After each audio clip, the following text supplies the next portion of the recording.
Welcome back, everybody, to the XBA. We've got XBA 2 action here for you guys this afternoon. Pretty crazy that we've got a afternoon upload of the XBA. We always upload at night, it seems like, with these premieres. But I appreciate you guys so much. I wanted to get this out and get this over with because we need some regular XBA action, and XBA 2 kind of has to come first because these guys that you're seeing, these guys that you're watching, some of them do get called up into regular XBA action, and we have to explain how they got there due to some injuries in the regular XBA. We got a 2-0 game here. Alabama is up, and then Thomas Walkup gonna lay it in for 2. Here's a missed shot. Ellenson with the rebound, gonna dish it here to William Gose. And now we've got Thomas Walkup here just blowing by Sylvester Forbes, and Forbes, even with the hand in his face, Walkup is still gonna hit the 3. We might need a better player model and a better look for Thomas Walkup. If you guys remember Thomas Walkup, he was a star for Stephen F. Austin and ended up taking down West Virginia in an upset in March Madness. Yes, March Madness. You guys remember March Madness? Feels like we should be still watching March Madness going on this year, but thanks, virus. Thanks a lot. Well, Sylvester Forbes is going to steal the pass from Alejandro Sanchez Jr. and then lay it in here. And then we've got this on the other end. On the other side, the next play, Alejandro Sanchez going to get the alley-oop here. Sylvester Forbes, nice little lay-in here. Sanchez working on his man there, getting a nice pass to Nader for 3. They're going to nail it. So these two custom prospects are kind of, in a way, indirectly, kind of going after each other a little bit. Sylvester Forbes with the steal and the nice pass for 2 points on the other end. 24-19, and Isaiah Whitehead gets the nice roll. 35-28, and Cassell, another custom prospect. You can always tell by his hair who that guy is. 15 seconds, as he did not play some very good defense there. He gave up the 3-ball. Cassell trying his best to get down into the baseline. He's going to instead go to Ellenson. Ellenson passes back to Cassell. Walk up for 3. He's got it. He's got it. I swear to you guys, Thomas Walkup has like some interesting like DNA. Just, I mean, in real life, in college, he was hitting these types of shots. And now in XBA 2, he's hitting these shots again. He's got 15 points. And no, he does not have 15 assists. It's still the same 2K glitch that they haven't decided to fix. Well, Walkups is going to hit another 3 in the corner. And here is another 3, this time by Nader. It's 52-44. Memphis is up by 8 points. Sorry, it's 1 in the morning. I'm trying to do the math. Collinson here for 2 off a rebound is 54-48. Up by 6. Sanchez. He gets the foul. Tough way to even just try to get the shot off, but he is going to get to the line. Hit one of his favorite spots to be in. This is kind of where Sanchez is going to, I think, find most of his success, is just pretty much getting to the line and making good passes. Making flashy looking passes is really where I think he's going to find most of his success. Like this, like that right there. We got 2 more points for Memphis. Here's Williams Gose. Gonna drive. Little teardrop, little floater. 2 more points for Memphis. 60-51. That 3-ball is gonna go. That 3-ball is gonna go. What is up with the XBA 2 with buzzer beaters? If you guys missed the XBA 2 part number 1 action, please go check that out. We got a ton of buzzer beaters so far in XBA 2 action. 63-60 as Walkup hits another 3-ball, and then Sylvester Forbes with no fear going on in. He's going to hit 2. 68-65, and look at Haas with the rebound, the offensive rebound, and then the putback. Memphis up by 5. Whitehead to Roby. Roby gets the green off the backboard, off the box. 70-67. Here is Williams Gose with the spin. He's gonna miss. Oh no, Whitehead, here he comes. He's challenging Haas. Haas gives it a block. No, it's a foul. It's a foul, so Alabama's going to hit both of their free throws, and then Garrett Temple comes through with 2 more points. Memphis up by 3. Roby gets the 2. 72-71. Williams Ghost, I should say, coming in again, and Haas picks up the 2 plus the foul. He will hit the free throw. 3 ball. Gonna be no good. I mean, you gotta take a shot. You have to take a shot. The time was winding down, but that's gonna cost Memphis right here. Are they gonna hit a 3? It's in the corner. It's good, but it is a 3. I thought for a second it might have been a 2, but it is a 3. 75-75 as Whitehead hits the clutch 3-ball shot. It comes down to 1 shot, and Williams hits the 2. He hit the 2. 77-75. You got one more chance if you're Alabama, and they miss. They miss. So again, more drama in the XBA 2. More drama. This competitive balance, guys. This competitive balance is leading to these close games. I love it. I love it. It's super exciting to see. All these guys have something to gain by trying to get the call up too. So it's really cool to see how these guys are going to perform under pressure, what they're going to do as teammates to try to go after that victory, and of course try to get the call up. Couple guys to look out for. Sylvester Forbes had 11 points. Thomas Walkup with 24. Those are kind of my more notable players of that game. Let me know in the comment section after each and every game who you guys have liked so far from this XBA 2 action. And maybe it might help. It might help let us make some decisions on who to call up eventually. Let's go to this game. Hartford Hogs against the Boise Rams. We got a 7-2 game here after more points for Hartford.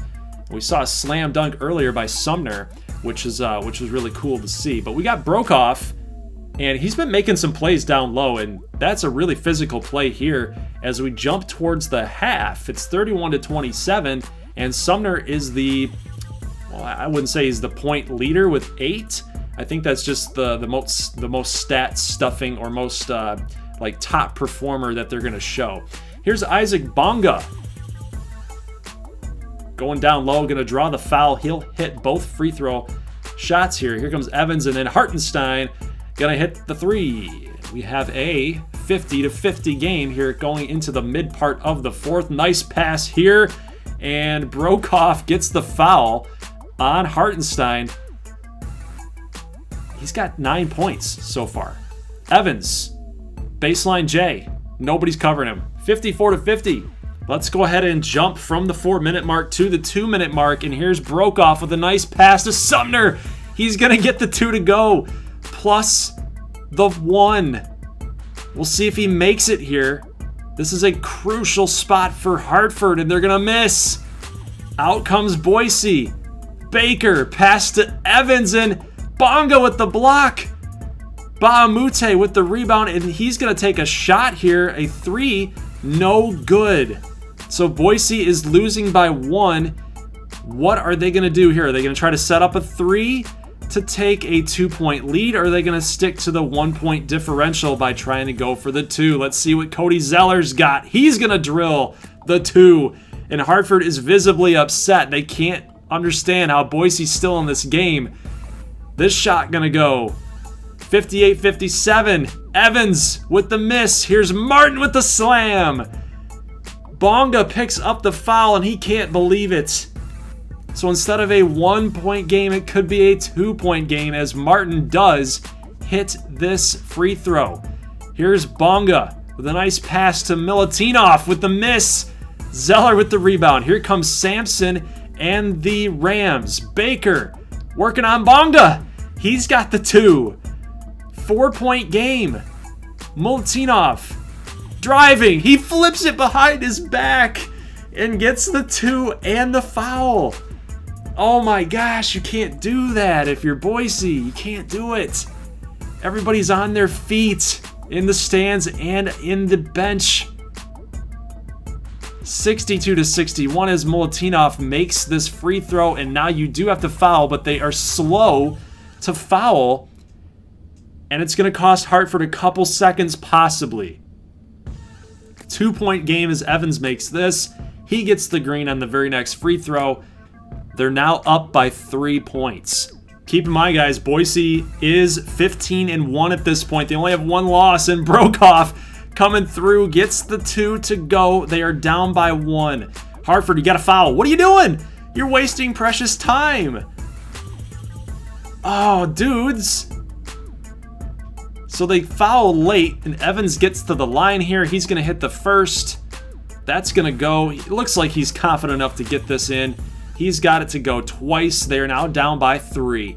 Bonga trying to come up to the line. He's going to shoot it from almost mid-court, and they're going to miss. And Boise, the Boise Rams are now 16-1 in the opening part of XBA 2 action. It's unreal right now. Boise is on a hot streak. They're just finding a way to win in every one of their matchups. It's a pretty solid team here in Boise.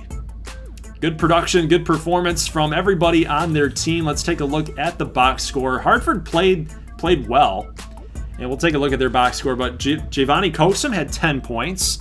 We didn't see any highlights of him, but he did have 10 points in limited action here for the Rams. Let's take a look at the Hogs box score. We got Sumner with 14, Bongo with 11, and Terry with 10, Brokoff with 9. It was a very all-around good production from the Hartford Hogs. However, you would have just liked to see them maybe foul a little bit faster than they did to give themselves maybe another shot at some point, because Bonga was never going to make that midcourt shot. It sucks if you're a Hartford person. All right, let's go to the Thanksgiving Day game, the little turkey there by the scoreboard. And we've got the Atlantic City action against the Central Cal United. Here's a 3-ball good from corner. Doesn't hit it from the corner, but you guys get the idea. It's a 3-ball, a big-time 3-ball, 26-22, and nice 2-ball to go here, 28-28, as we're in the mid part of the second quarter, and Devin Harris is going to get 2 more points, 30-28 now. Nice pass to Solomon, but he's going to miss and pick up his own rebound. Not good defense there by the action down low.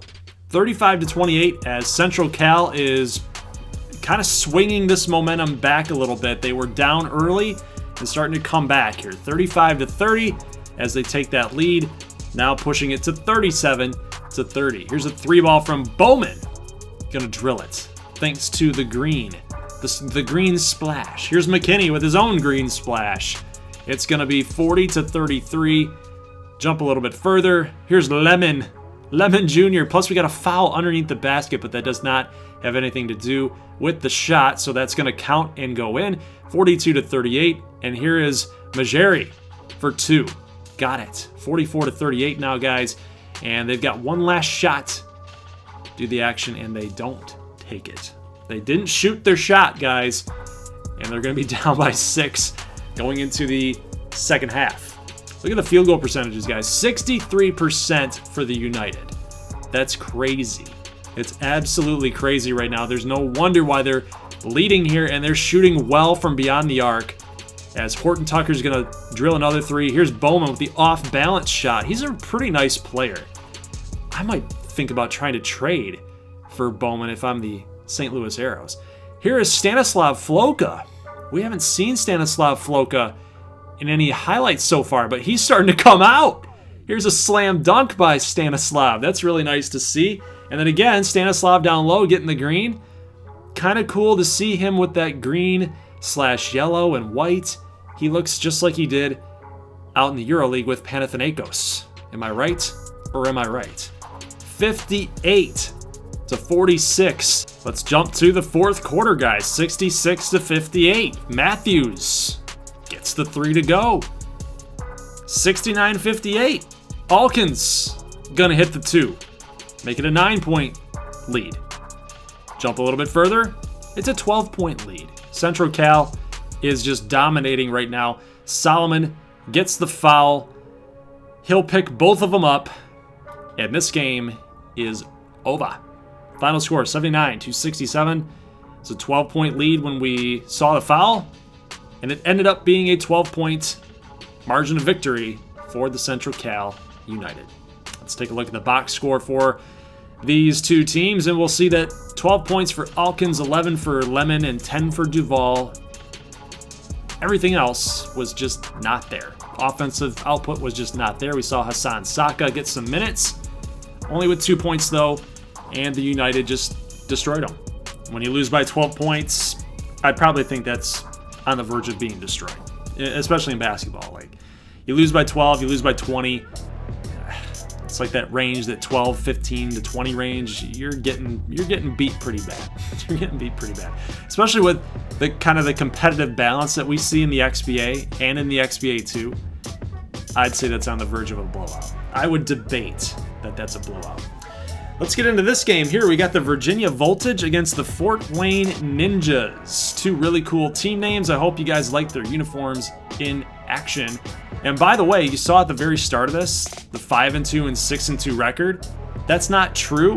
So I think that 2K has a little bit of a glitch there. We talked about how the Boise Rams are now 16-1, having beaten the Hartford Hogs.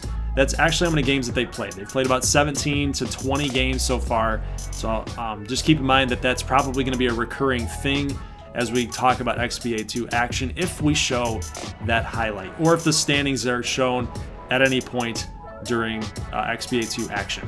Kavanaugh going to hit a 3. That's going to be good for a 7-6 lead here. There's Kavanaugh, pass to McLemore. Henson trying to come through to give him the screen. He does, and just a little opening, and McLemore going to hit the 3. Let's jump a little bit further here to the end of the second quarter. We got a 34-32 game. McLemore going to hit the 3 again, and it's going to push Fort Wayne's lead to 37-32. So holding a 5-point lead here at the end of the half. The Voltage are actually hitting 50% from the field compared to 41. So however that's been translating to these points that they're getting, they must not be matching the Ninjas 3-ball percentage. That's the only thing I can think of as why the Ninjas are having less field goal percentage, yet more points. But Virginia on the comeback trail here, 45-45. Fort Wayne gonna hit another 2, gonna retake the lead, 47-45. You're ending the third quarter. Shot clock is off, so Virginia has 1 shot to make. We'll see if they can get it. All these XBA 2 teams have had a lot of luck here with the buzzer beaters, but that's not gonna go. And to end the third quarter, we got a 2-point game here. Virginia will end up taking the lead by 1 as we go to the mid part of the fourth. It is 58-57. Here's Calathis with a 3. He's gonna drill it. Let's move a little bit further, 63-59. Kavanaugh in the corner. Nice pass from McLemore. And the 3-ball is good, pulling it within a 2-point game. Here's Keene on Calathis. He's going to elect to shoot with the shot clock winding down. It's going to be a miss. 1:30 left to go. Calathis, you got to think about passing the basketball here, right? You should have. You should have. As Keene gets the steal, McLemore with the pass here to Claver. And Fort Wayne has a chance here to either tie it or take the lead. What are they going to do? McLemore here gets the screen from Henson. He's going to pass it to Henson. Henson makes it. It looks like he got contact too. Yet he still makes it. We got a tie game here. Fort Wayne. Open shot for Claver. No. Nice defense to get right back on his man. McLemore off the wing. Gonna hit the 3. 35 seconds to go, guys. A clutch shot by Ben McLemore. He did that so many times in his Kansas career. You almost expect it from him to be a clutch shooter. Calathis working on Claver is not gonna go. So Fort Wayne has a 4-point lead now, 70-66. Last effort shot, and it's good. Calathis makes a 3. They're down by 1 point. So Fort Wayne does draw the foul here. Henson was the guy that received it off the inbound. He makes the first one. If he hits the second, it's a 3-point game, and he does.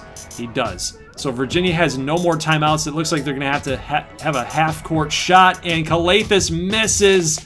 Barely misses. It looked like it was in and out. And Fort Wayne is going to win this game by 3 points. They had the game in the bag for the majority of the entirety of this game.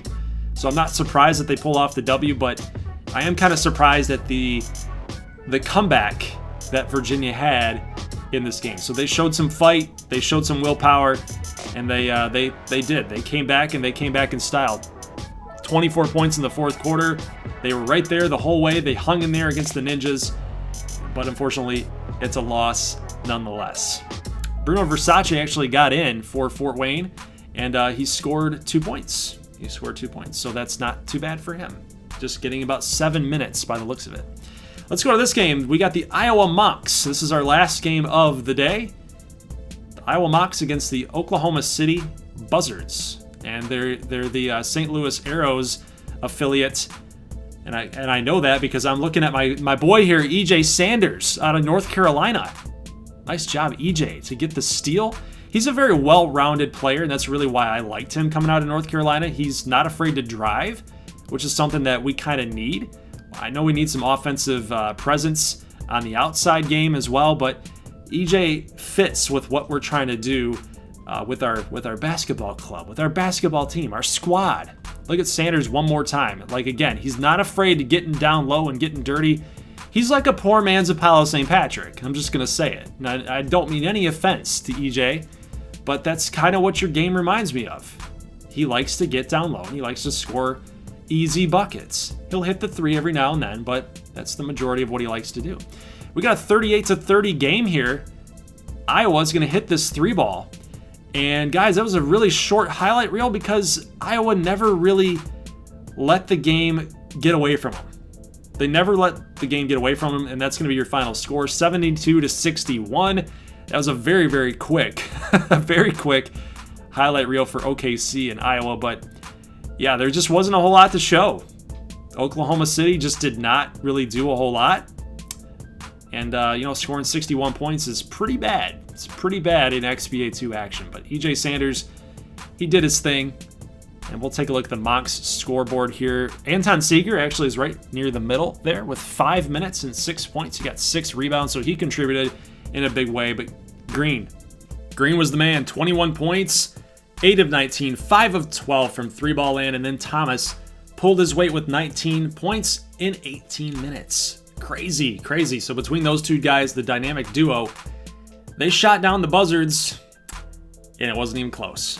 So, guys, that's going to do it for today's XBA 2 action. Leave a like if you like this thing, and make sure you guys come on back at 8 o'clock Eastern Standard Time tonight for XBA action. It's going to close the contest period, and I'll provide you guys a standings link for everybody that won from week number 1, and, of course, the new form for week 2 of XBA action. We'll also cover injuries that occurred during the XBA season, so from the start to up until December, and who got the call-up. So of these XBA 2 players, who got the call-up, who deserved a call-up, and let us know in the comment section, guys, who you liked.